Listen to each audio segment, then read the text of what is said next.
What's up, guys? Welcome back to the channel for another episode 5 of a Handheld weekly news roundup that I've been doing here. And there's not a lot to go through this week, but there's definitely a few things that I want to hit on. It's Switch 2 launch week, so everybody's attention is probably there, and we'll talk about that a little bit in this video too, but there's definitely some other things that I want to hit on in the news today. So let's go ahead and get into it. All right, and the first thing I want to hit on is those Intel Arc drivers, specifically for the Series 200 Ultra APUs that we have in the MSI Claw 8 AI Plus and 7 AI Plus. The past couple of drivers, which would have been the certified driver 6874 and the one after it 6876, were causing audio and performance issues on the devices and with those chips. Now, apparently with this newer driver here, we are getting a fix for that in the fixed issues section of the driver. So if we go over here actually and just go to the release notes from Intel, certain handheld devices may experience audio glitches and lower than expected performance while audio is playing. So we should have a fix for that now. I'm going to update to this driver and see how it does, but I did have to factory reset my device a few days ago because those other drivers had caused me those issues. And I wasn't able to fix it no matter what. Rolling back drivers, no matter what I did.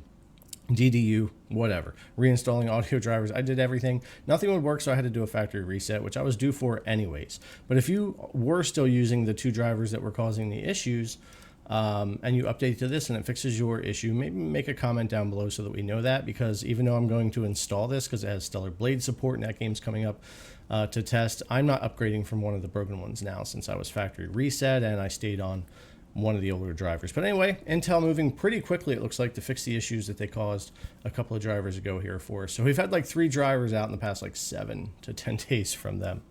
All right, next up, I want to do an update about the Legion Go S 8-inch, the 32GB, 1TB Z1 Extreme model. So I've been testing the Z2 Go here, and I still have my review I'm working on for that. I had the first impressions, some game tests, and all of that. But this device, the Z1 Extreme, was supposed to come the same day, at the exact same time as that. Myself and many of you out there had these delayed or canceled. Best Buy did finally ship mine out a few days ago, and I just received it yesterday, the day of the Switch 2 coming out. So I haven't even unboxed it yet. I'm going to be filming an unboxing, first impressions, and getting into comparing it to the Z2 Go and doing its own review and all that fun stuff here with that. But for those of you that were waiting for these, hopefully you got them now, or check your order and see if it's on the way, because Best Buy seems to be updating that. Now on the website, it still just says coming soon and notify me, so they don't have any additional stock to order apparently, but it does look like they've been trying to fulfill the pre-orders, and I've got mine here. So anyways, I wanted to update you guys on that one. All right, and something else to make note of, the latest update for SteamOS on ROG Ally now allows you to specify performance profiles. That comes from an X post by the Fox. And yeah, I have tried updating my ROG Ally. I even went to beta preview channels, all of that here today. And I can't get this to pop up for me, but keep an eye out for an update for SteamOS officially, where you'll be able to pick 24 watt, 15 watt, and 10 watt, which would be really handy. As you know, if you install SteamOS on your ROG Ally, it basically was locking it to 15 watts, and there was no way to adjust TDP. So there's some decky loader stuff you can do with a plugin, and you can actually have a slider and adjust it anywhere you want, which 17 to 22 is a nice place to land. But this being built in would be fantastic. So it does look like it's rolling out in some updates. I couldn't get it here to show up on my Ally to show you, but I just want to make note of that. Make sure you check on that if you have SteamOS on one of your ROG Ally devices. And probably the last thing I would say this week when it comes to the handheld PC stuff is that SteamOS has been out officially for about 2 weeks to install on your ROG Ally devices, your Legion Go, from Valve, not like a workaround or Bayside or anything like that. Actual just SteamOS, downloading the recovery image for the deck, being able to install it on those devices, and it being properly supported with drivers and all that kind of stuff. But they're still doing a lot of work to it.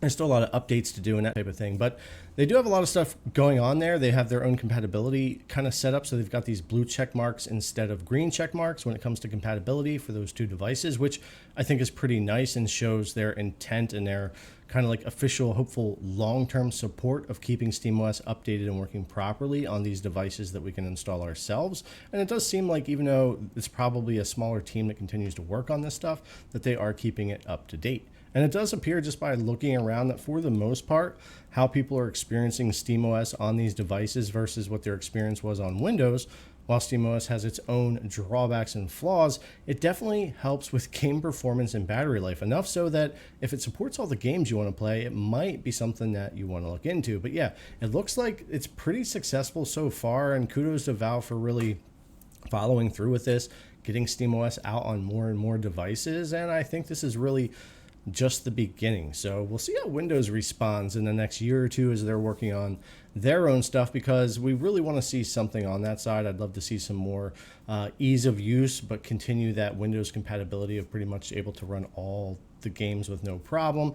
But yeah, it's very interesting to watch. But yeah, good job by Valve, and I love seeing the spread of SteamOS, and it's certainly a lot of fun here to test it on all the different devices.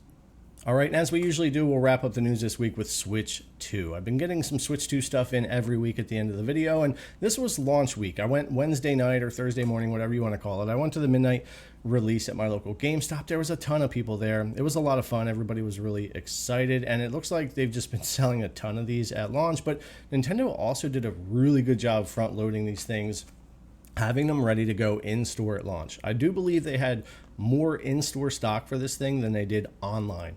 At least it would appear that way. Good job on Nintendo with that. I think they've done a great job on stock. It's selling great, but we'll see how this goes throughout the summer as more games come out and we get into the holidays where we have like Metroid Prime 4 and Donkey Kong's out, and the next Hyrule Warriors, and there's going to be all kinds of stuff. So, you know, momentum is probably going to pick up even more. I'm really having a great time with the Switch 2. I know what to expect from it. I just wanted a generational leap over my Switch 1, which is what it is. It's not necessarily going to compete and go toe-to-toe with high-end $6, $7, $8, $9,000 handhelds, $1,100 handhelds in handheld mode.